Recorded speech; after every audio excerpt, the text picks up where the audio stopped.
So as you will recall, the AP had a blockbuster series of reports last year, which I think won a Pulitzer, if I'm not mistaken, on the fact that the NYPD, in conjunction with the CIA, and you'll recall that there was a tiny law somewhere that the CIA was not supposed to be engaged in domestic spying.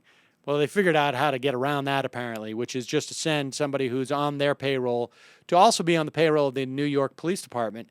And so that's the way that works. And the New York Police Department was spying, gathering intelligence, we should say.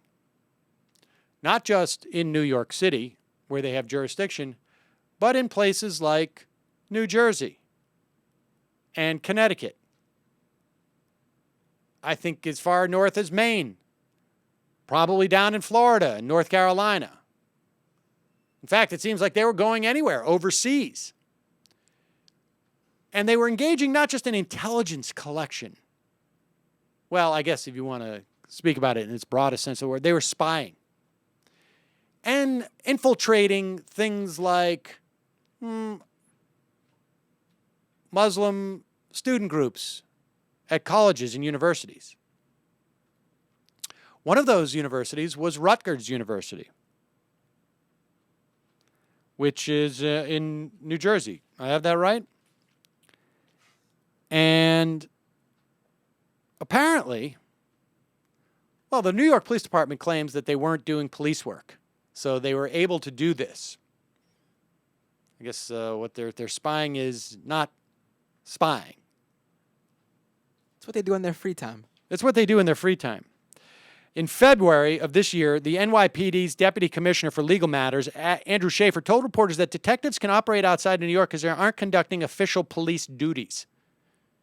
They're not acting as police officers in other jurisdictions. Well, is it legal to spy on people with that type of technology if you're not a cop? But the NYPD simultaneously was also trying to keep under wraps a 9/11 call which exposed one of their spying programs. And in doing so, Lieutenant Commander William McGrody and Assistant Chief Thomas Galati argued that releasing the recording, would jeopardize investigations and endanger the people in buildings. Well, here's that recording. It is a building super doing a 5-year, I don't know, annual. What do you call that? 5th annual inspection of apartments, I assume for building code reasons. And what he finds is distressing enough for him to call a 911 operator. And that 911 operator was certainly surprised to hear what he had to say. We've been doing a 5-year state inspection. Mm-hmm. And came across an apartment where there's some suspicious activity. Suspicious?